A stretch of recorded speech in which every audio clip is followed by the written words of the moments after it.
So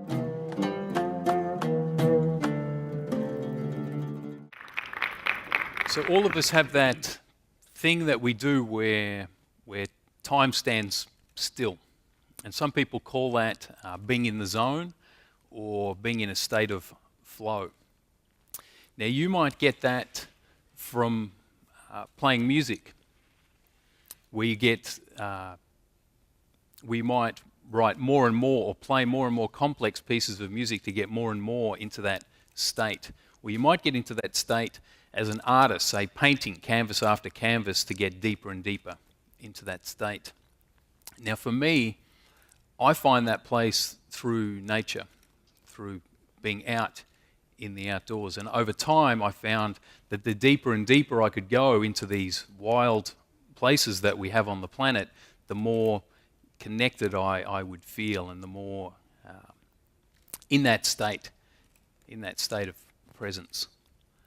I've come to call that feeling the connection. Now that's what I want to talk about here this afternoon.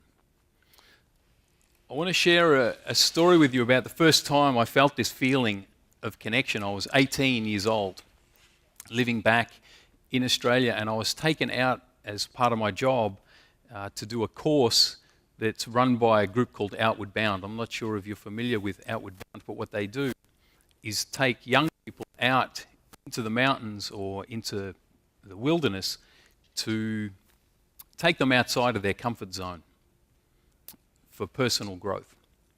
So I was taken on this course, and I'm embarrassed to have to say this afternoon, but the first day of that trip almost broke me in every way.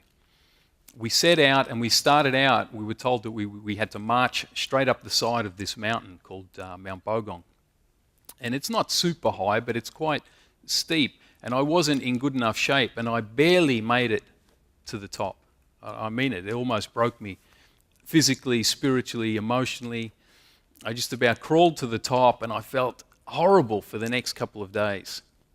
And then about 3 days after that, we did this thing that's called the solo. And what the solo is each of us was sent out in a different direction to spend the night on our own. And remember, we're out on top of a mountain, so it's kind of it's a pretty out there thing. Now the thing is, we were sent out with only a water bottle, empty water bottle, a box of matches, and a small bag of flour. And we were told, don't come back till the morning. And so out I went, I found water, I made a fire, and I remember thinking, wow, this is really easy. And so I was sitting in front of the fire, and then I fell asleep, and I woke up half an hour later freezing. So I thought, okay, I kept the fire going all night, and then here's what happened. At one point, I was lying back, looking up at the billions and billions of stars, and I had this feeling that felt like being electrocuted. And this calm came over me, and for the first time in my life I felt this peace, like I was so small but part of something huge. And that's the feeling that I came to call the connection. I spent the next 14 years chasing that feeling. I chased it all over the planet. Eventually I got back to Australia and I tried to settle back into normal life. I didn't last very long. I eventually had this feeling of feeling disconnected again, like something was missing inside, and I knew that I had to go put on a backpack and go somewhere. I'd heard about a mountain called about an island called Hinchinbrook Island off the coast of North Queensland, where the Great Barrier Reef is, and it's known as a wild place. They limit the number of people that can go there at any one time. So I thought, perfect. So I caught the boat across. My plan was to spend 5 days hiking down the length of the island, and then a second boat would pick me up. On the first night on the island, I met a guy on the beach, a Dutch guy, by the name of Geert van Koolen. And Geert told me that what he wanted to do was climb to the top of the island's tallest peak, Mount Bowen. And as soon as he said that, I thought, that's a no-brainer, let's do it. So first light the next morning, we set off to climb this mountain. We climbed all day. At the end of the day, we made camp. We had just cooked dinner. Geert had just got inside his sleeping bag I was just about to get into my sleeping bag when I realised, well, hang on a minute, before I do that, I need to use the bathroom. Now, there's no bathrooms on the side of a mountain, obviously, but what you really need to do is you need to get away from the creek, right? Because we're going up the mountain following this creek. That's our water supply, so you need to get away from it. And so the easiest way for me to do that, I thought, was to cross over where there was a rock wall, and then I would climb up and over the rock wall, and then that would be good. I'd be far enough away. So I made my way across, and I found a crack in the rock wall. And at the time I thought, well, that's perfect. I'll use that crack to climb up and out. So I got my hands in that crack, got my right foot up against the wall, got my left hand up a little bit higher, and I pulled up to start climbing. And as I pulled up, I heard this almighty crack, and the world underneath me gave way. The next thing I knew, I just got slammed back down into the creek bed. I had no idea what had happened. All I knew was that straight away I was in a world of pain, never felt anything like it. I screamed out. Geert came running over to see me pinned from the hips down underneath a refrigerator-sized piece of rock, a 1-ton slab of rock. And things got pretty crazy at that point. He jumped in beside me. We're both pushing at this thing. For the next 2 hours, we tried everything to lift up this rock, and nothing was happening. We couldn't move it. So we made a decision that the next morning he would hike out and organise a rescue. It would be the only way to get me out. So I spent the longest night of my life waiting for the sun to come up, and then in the morning I watched Geert pack up his things. We hugged each other goodbye. I watched him turn around and walk back down off that mountain, and I tell you, I've never felt so alone as watching him walk away, because I knew that I was going to be there for at least a whole day. So he walked away, and I settled in to do the only thing that I could do was wait. Wait and think. I had a lot to think about when you're trapped like that. It wasn't lost on me that I'd spent my whole life chasing these experiences of being out in nature, out in a wild place, and now here I was looking like I would probably die in the mountains. And I remember thinking, are you happy now? Is this what you've been looking for? Is this connected enough for you? Yeah, it didn't feel very good. I ended up spending the best part of 2 days trapped underneath that rock, until eventually I got to hear what is still today my favourite sound. Boulder out on Hinchinbrook Island. We went out in the helicopter and winched down on the wire cable with our equipment, and indeed found this fellow who was in trouble. We were on scene about 2.5 hours. Most of that time spent resuscitating him and getting the boulder off. I thought we almost lost him twice, particularly when we removed the boulder, but he seemed to come back each time, which attests to his good physical condition. And I think once he realized we were there, he roused, and really he put forth a heroic effort to get himself out of there with our help.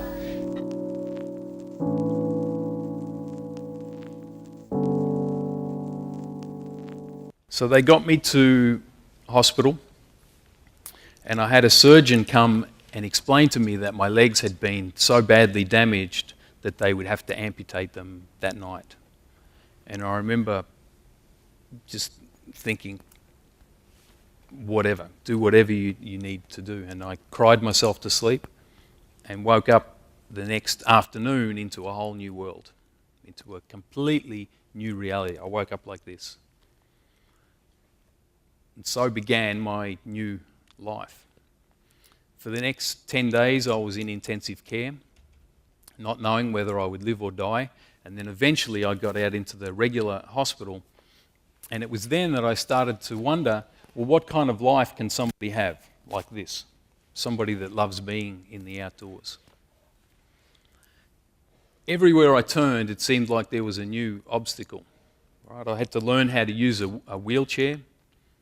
I learned how to swim. I had to learn really how to do everything again, drive a car, just everything. Everywhere I turned, it seemed like there was something new to learn. But what I realised is that each time that I overcame an obstacle, it made me stronger for the next one. And so eventually I got to the point where I started even looking for obstacles.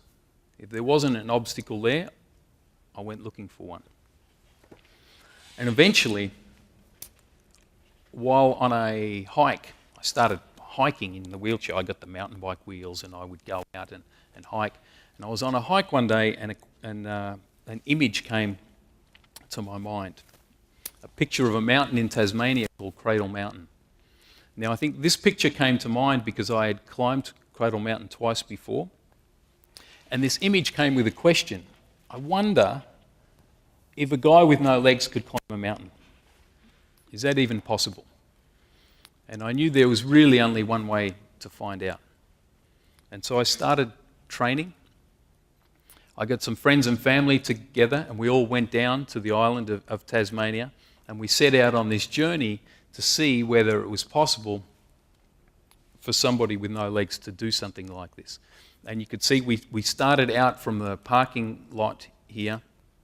You can see the mountains off in the distance and started heading towards the mountain. And then once we got to the base, I ditched the wheelchair and took off on my backside up the mountain. Because one of the things that I realised while I was in rehab was that the wheelchair for me is a tool. Right? I'm not stuck in it. And when the tool doesn't suit me anymore, I can leave it behind. So I left it behind.